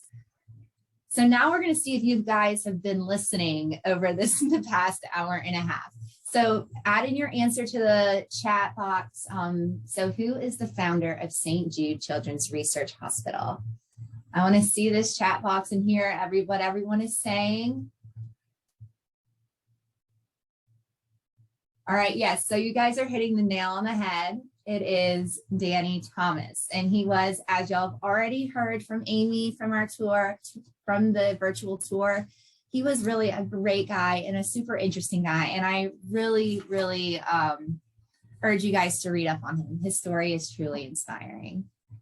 So now we've got our next challenge. It's going to be upload your profile photo. And the reason we ask you to upload a profile picture is really we've seen that people who upload a profile picture and personalize their fundraising page really have such a bigger impact on the people that follow them, that are going to see their page. And it's going to let people know that this is your page, it's legitimate, and make people want to follow you. So again, you're going to go to your dashboard. You're going to click personalize your page, which is right under the make your page easier to find. And then it's going to take you to your personal fundraising page, and you'll just be able to click change photos. So I'm going to give you guys a couple of minutes to get started on that. And again, at the end, don't forget to record your progress on our points page.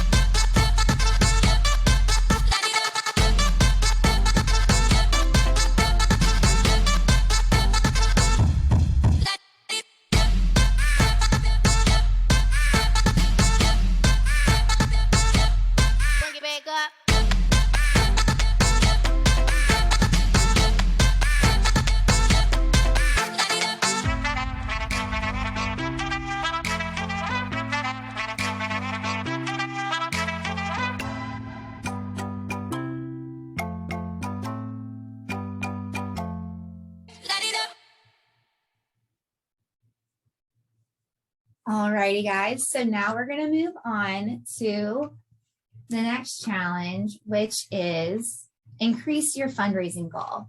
And so we really urge our fundraisers to connect their fundraising goal to something that connects with St. Jude. So every dollar makes a difference. So you could post, make your goal $150, which I think is where it's already set to, but $150 equates one blood count test and the necessities for patients who may have left things at home, whereas $250 would cover one chemotherapy treatment, $500 one bone marrow transplant, and $750 to one platelet transfusion and a family meal card to feed a patient and their family for an entire week. And did you know that 82% of every dollar raised goes directly to supporting our patients and to research at St. Jude? And so where you're going to go in order to edit your goal is you're going to go again back to your dashboard and click change goal. And then you'll be able to edit it and make whatever you want. And I do see in the chat, it says, where do you upload a photo? So on your dashboard, under your fundraising page, you can press personalize your page. And then where it has like a little photo, it says change photo, and it's a photo of nothing. It's just like kind of a stick figure.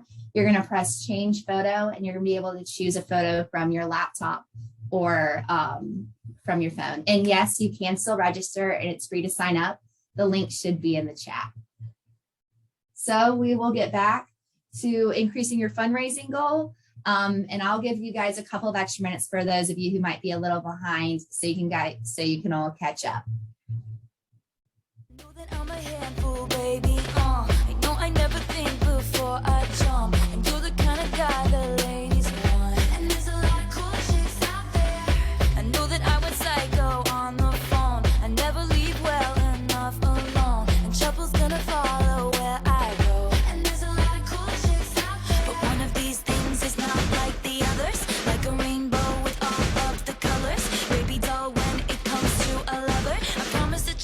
find another like me.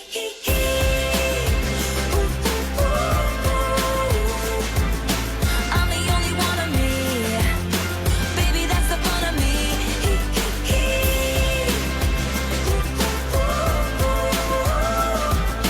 You're the only one of you. Baby, that's the fun of you. And I promise that nobody's gonna love you like me. I know I tend to make it about me. I know you never get just what you see, but I will never bore you, baby. And when we had that fight out in the rain, you ran after me and called my name. I never wanna see you walk away. Cause one of these things is not like the others. Living in winter, I am your summer. Baby doll, when it comes to a lover, I promise that you'll never find another like me.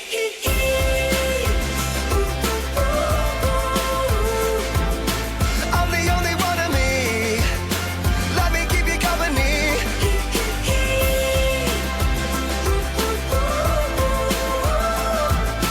You're the only one of you. Baby, that's the fun of you. And I promise that nobody's gonna love you like me. All right, guys. So don't forget to increase your fundraising goal and to be sure to put to record that on our points page so that you guys can get an additional 10 points.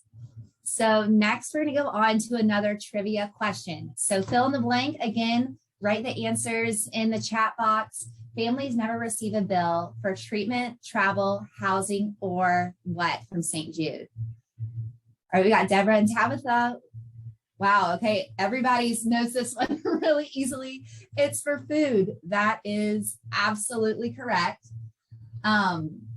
And yeah, it's again, 82 cents of every dollar that you guys fundraise goes straight to families at St. Jude. So they won't ever receive a bill for treatment, travel, housing, or food, which is so crazy when you really think about that.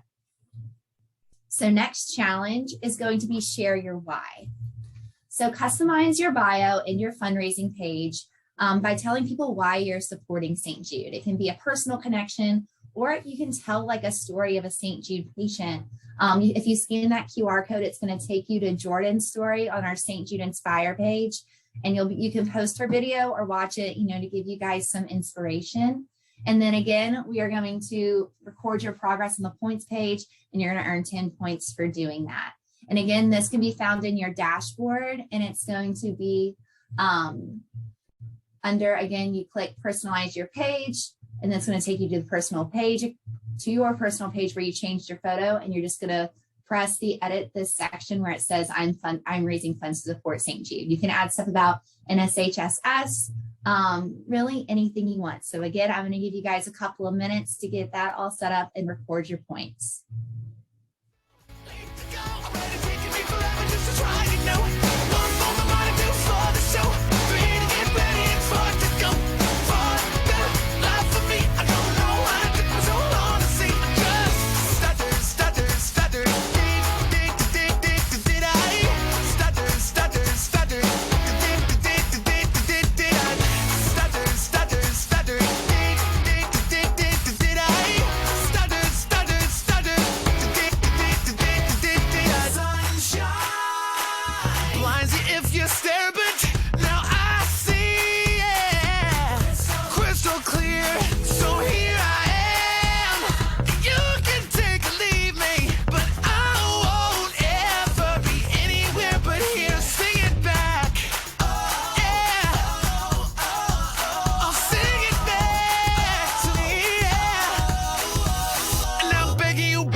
right, guys, now we are going to move on to the next challenge, which is going to be Get Social.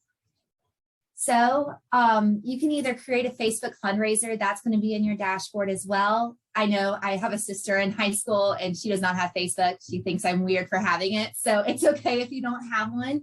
You can also post on your Instagram story, maybe even your Snapchat, and connect people with your page. Tag 5 people to make a donation, or just post a story and tie in your donation with maybe asking people for specific amounts.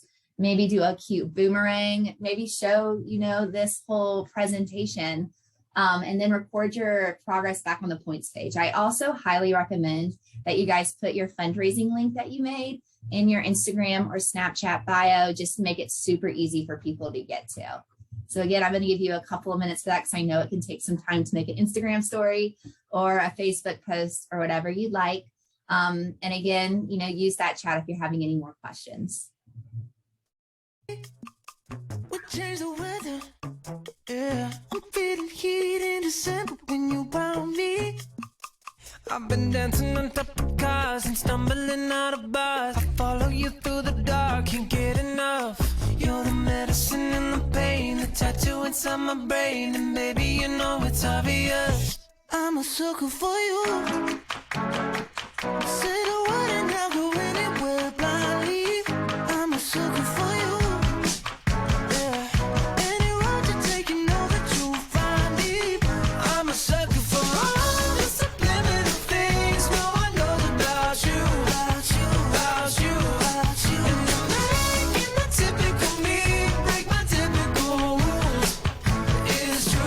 Sucker for you, yeah.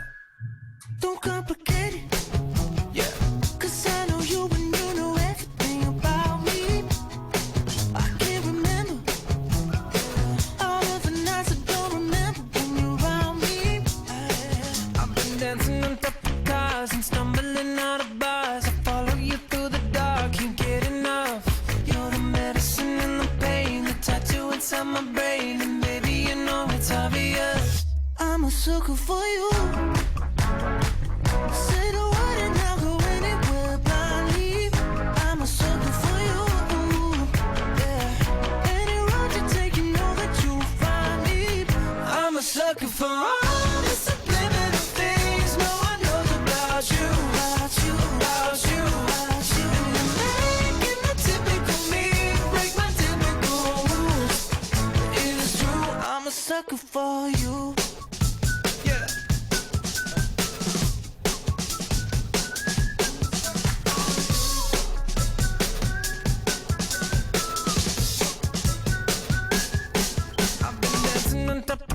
And stumbling out of bars, I follow you through the dark, can't get enough.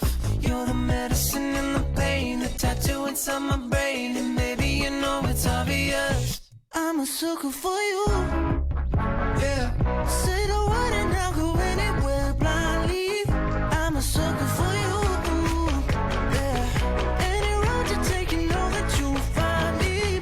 I'm a sucker for all the subliminal things no one knows about you, about you, about you, about you. And you're making the typical me break my typical rules. It's true, I'm a sucker for. All right, guys, so next we have another trivia question. So in what city is the St. Jude Children's Research Hospital's main campus? So again, go in the chat, let us know, where is St. Jude Research Hospital located? All right, there we go, Jennifer. Jennifer got it right. So the main campus is located in Memphis, Tennessee. Awesome job. I'm actually originally from Memphis. Right now I work in the New York City office, but I grew up with St. Jude in my backyard. And it truly is amazing to see, what St. Jude does, not only for the patients and the patient families, but also for Memphis as a community. Let us know if you're from Memphis too. I love being from Memphis. It's the best place ever in my opinion, but just let us know. All right, so next we have the next challenge, which is going to be sending text messages.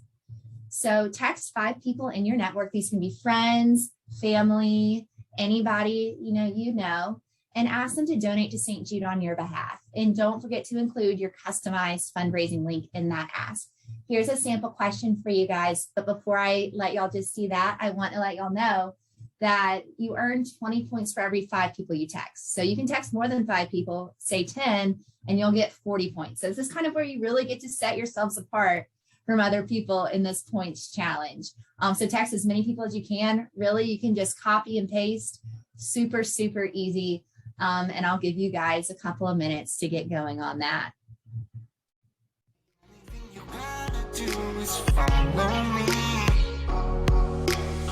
Like a thief in the night, I'm coming for your heart, I'm coming for your heart. This time it's anything goes. I guess I'm just as selfish.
Certain things you just can't refuse. She wanna ride me like a cruise, and I'm not trying to lose.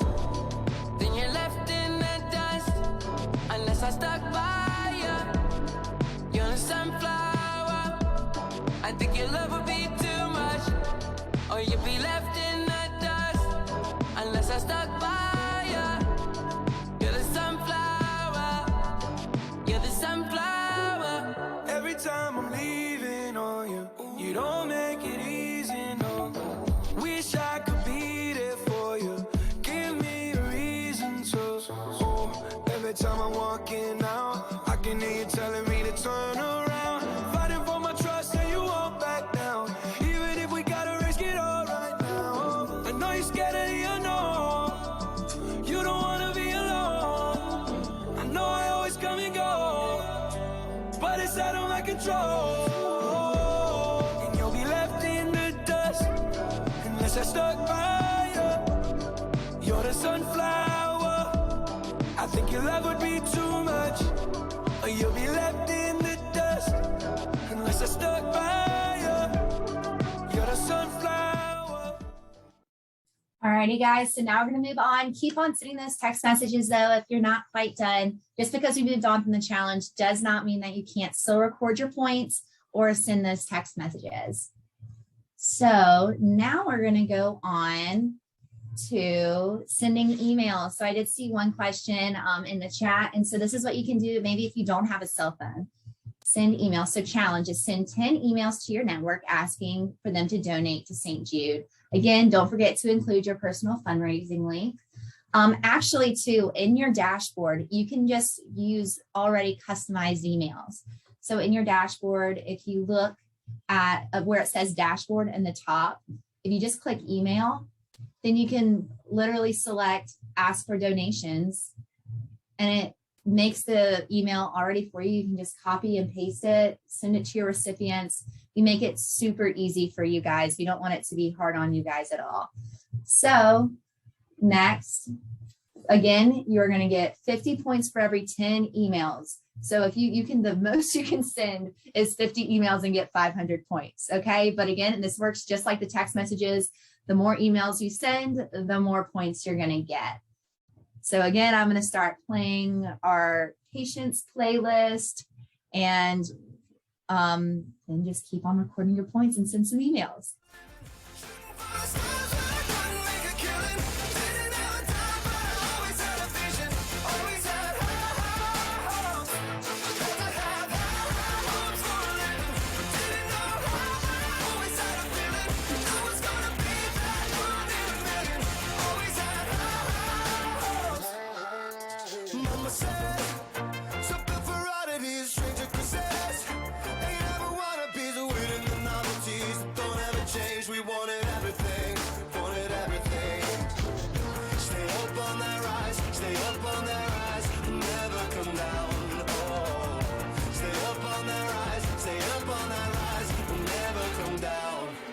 said, don't give up, it's a little complicated, all tied up, no more love, and I'd hate to see you waiting. They say it's all been done, but they haven't seen the best of me.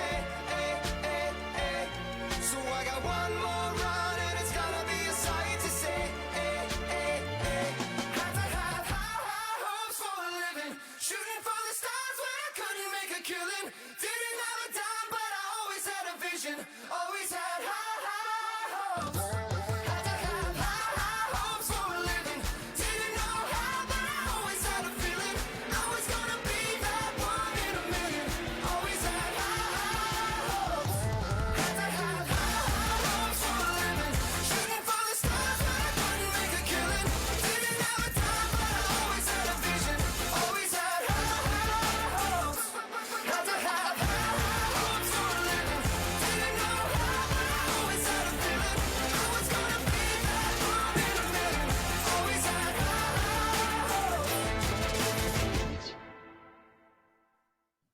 hopes. All right, guys, so that was our last challenge of the day, but feel free to keep on going with these, sending text messages, sending emails, posting on your socials. You know, you can keep on going and keep those donations rolling in. And so next we have our last trivia question. So y'all have been killing these so far, by the way, so I bet y'all are going to get this one as well. But St. Jude is leading the way. The world understands, treats, and blank childhood cancer and other life-threatening diseases. We've got some answers that are close, but it's not the exact word I'm looking for. Let's see if we can get a couple more people. So it's actually the world understands, treats, and defeats childhood cancer. But again, cures so close and pretty much the same thing. But so now I just want to let y'all know that it's our last chance now to record your points and get ready to earn this prize and celebrate your success. So again, keep on recording your points, keep on posting, keep on texting people. And I'm going to have you guys watch this last video and feel free while this video is playing to be posting and recording and everything. This place has really shown us the strength of what can happen when so many people work together as one. People want to be a part of the cure.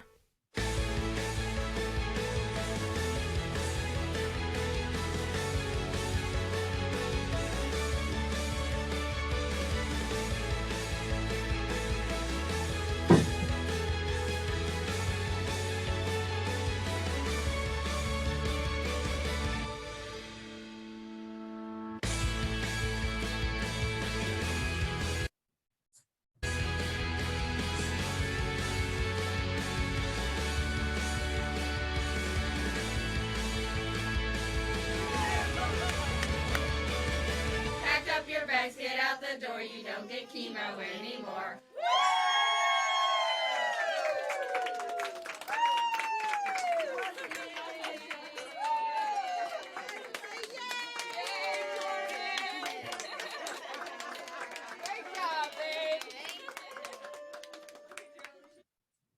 All right, guys, so while we tally up all the points and pick today's winners, don't forget, if you're interested and want to get more involved with St. Jude, to apply to the St. Jude Leadership Society.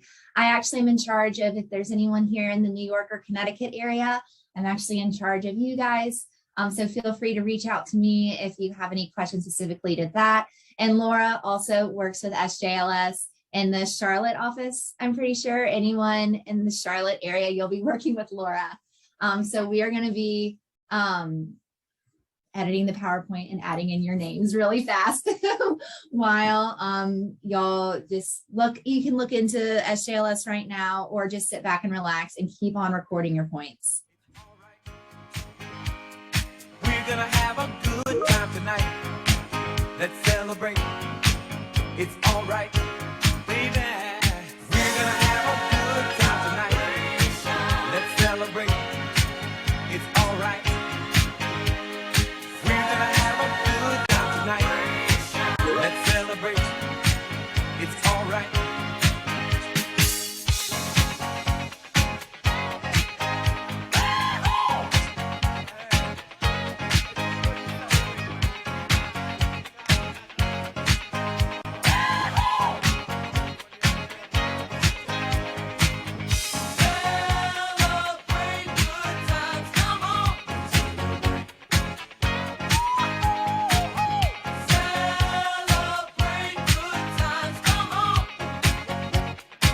a celebration. Celebrate good times, come on. Come on and celebrate tonight. 'Cause everything's gonna be alright. Let's celebrate. Celebrate good times, come on.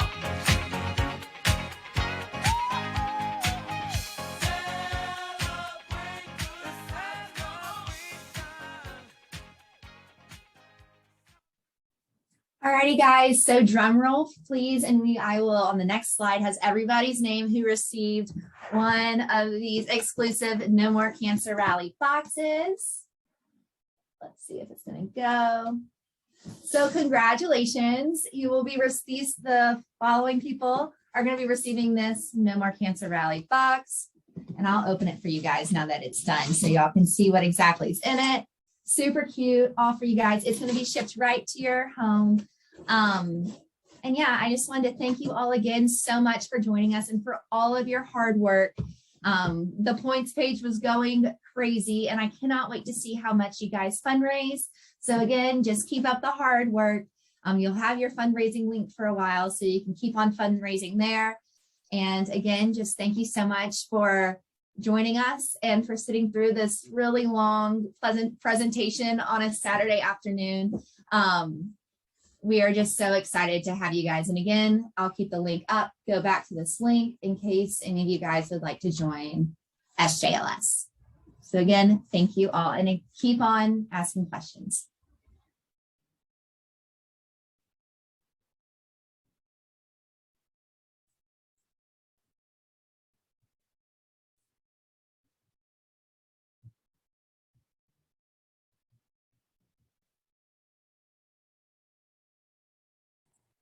Hi, everyone. Thank you so much for such an incredible event. I want to conclude this event today by reminding you to come to our next NSHSS event. It is going to be in person in Atlanta, Georgia, this November 19th through 20th. So please scan the code on your screen to join us in Atlanta. St. Jude will also be there with a booth at our college and career fair. So be sure to stop by their booth and meet Amy in person and perhaps some of these team members. I want to thank you all for joining us for this event today on a Saturday. We've had an awesome time raising funds and learning more about St. Jude. I hope that you all learn more about the St. Jude Leadership Program and contact Amy or any of the team members today to find out more about that. We will see you all hopefully at Scholars Day in Atlanta, Georgia. For now, please enjoy your afternoon or your evening and have a great weekend. Bye, everyone.